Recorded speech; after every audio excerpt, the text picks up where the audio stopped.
everybody, it's Sonja from the North Grove. I want to welcome you to our brand new space here at the family programming side of the North Grove. This is my first time actually using this space, and I have to say it's pretty exciting to have such a wonderful area to work today. I'm really looking forward to the day when we can all join together again and do some baking and cooking together. So today we're going to make banana muffins. This same recipe you can use to make banana bread. However, I chose muffins today just because it's easier. Time-wise, it takes about 15 minutes, but you can use the exact same recipe, put it in a muffin pan and make banana bread. If you choose to do that, it's about an hour for the banana bread to bake. And again, I've preset my oven at 350, I've scrubbed up, and I'm ready to go. So for today's banana muffins, what you're going to need are 3 large bananas. I've chosen 3 very ripe bananas. These were actually ones that I popped in my freezer because they were starting to get very brown and my children won't eat them after that point. So I just popped them in a Ziploc bag for a day when I wanted to make muffins. They say that the blacker the bananas, the sweeter the bananas are and the better they are for banana muffins. We're also going to need 1/3 a cup of oil, so I've already pre-poured the oil. We're going to need 1 egg. So that's our wet ingredients. Then we're going to need 1.5 cups of flour. So I've just put my flour in a bowl. I haven't measured it out yet. You're going to need a teaspoon of baking soda and 1 teaspoon of baking powder, and then 1/2 teaspoon of salt. I've already pre-poured the salt, the baking soda, and the baking powder, so they're ready to go. And last but not least, I added chocolate chips. You can use nuts, seeds. There's lots that you can add in. Some people add coconut, dried fruit, spices, so you can use cinnamon, pumpkin spice, or different extracts like vanilla extract adds a nice sweetness and flavor. All right, so what we're going to need today to make our banana bread are 2 bowls. So we have one for the dry ingredients and one for the wet ingredients. 1.5 measuring cups for our flour.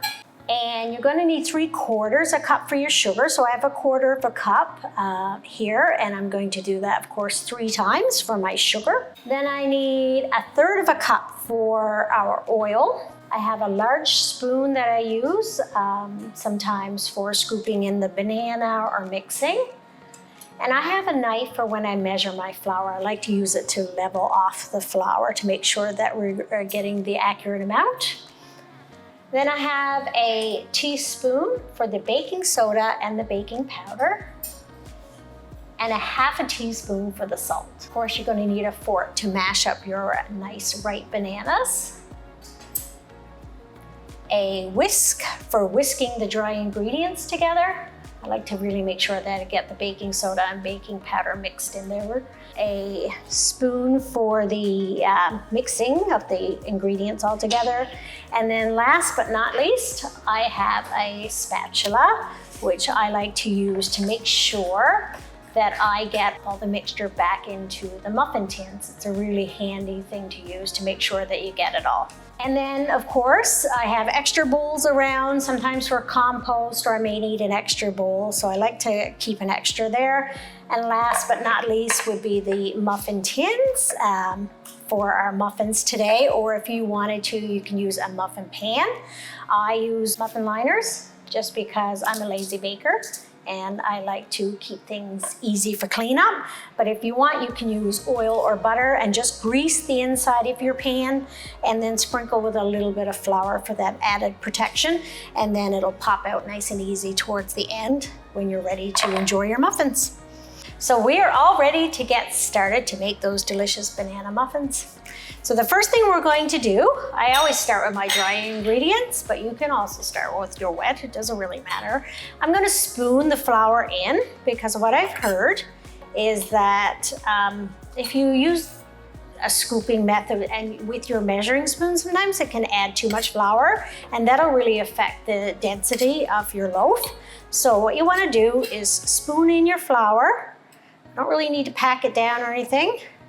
So I'm gonna spoon it in And then I'm gonna use the back of my knife to make sure I level it off. So we're gonna add the other half, so that's 1 cup, and this is your half. So what I'm going to do here is I'm gonna spoon it in. Then we're gonna use the back of our knife again to level it off. So spoon it in, and then the back of the knife to level it off. So we're gonna add 1.5 cups of our flour. All right, interestingly enough, for sugar, you can actually just scoop it in. So it's the flour really that you have to kind of be careful with. Rolled oats, you're fine to spoon in. Just the flour that we're thinking about. We're not using rolled oats today, but if you ever were. So I've got 1/4 cup, and I'm gonna do that 3 times. And if you're cooking with children, as we often do here at the North Grove, we count it out. So 1, 2, 3. This is a great way to get some of those math skills in there. So that's your 3/4 cup of sugar. The next thing we're going to add is the baking soda. So you only need 1 teaspoon of baking soda. And again, if you're ever baking with your kids, it's a great idea to get them to do some of that measuring. I'm going to do 1 teaspoon of baking powder, and then 1/2 teaspoon of salt. Oh, and here's where your spoon comes in handy. It's so humid today that my salt is actually sticking to the inside of my bowl. I read up on the reason we use salt in things. There's many reasons. One of the ones is that it adds flavor. It helps bring out the flavor in your food. If you're cooking with yeast, it helps with that process. So those are some of the reasons, and I was just trying to think of some of the other ones. If you know, you can comment below in our video and let us know some of the reasons why you use salt in your recipes for baking. So I'm using a whisk to just kind of mix it around. For banana bread, when you mix the wet and the dry together, you really don't want to do a lot of whisking and mixing around. But for the dry ingredients, it's totally okay to kind of make sure that you get it all mixed in there together. So that's everything for the dry ingredients. We're going to move on to the wet now. So the next thing we're going to do is get our bananas ready. So I did put a little knife here. So you can cut your banana down the middle. It is a little bit slimy, but it adds so much flavor to your banana bread. It's stuck together. So again, I just popped these in my freezer. They were starting to get spots on them, a little bit overripe for our liking at home. So I usually just take them, I put them in our freezer, and then I take them out and defrost them. There you go. So then I take my fork and I just mash up the bananas. Really easy to do, of course, because these are so ripe. I read once that if you have bananas and you really want to make banana bread and you feel your bananas aren't ripe enough, that you could put them in a brown bag with an apple. I've never tried it. It'd be interesting to know if anybody else has tried it and if it actually works. So there's our banana. I'm going to take it. I'm just going to slide it right in the bowl. And then I'm going to put my plate over there out of the way. The next thing we need is our 1/3 cup of oil. So we just pour that in there. And then the last thing is our egg. I'm just gonna crack it with a knife and put that over there. See, that's where that bowl comes in handy. Put our egg in here. And now, again, we can use our whisk to kind of mix that around a bit.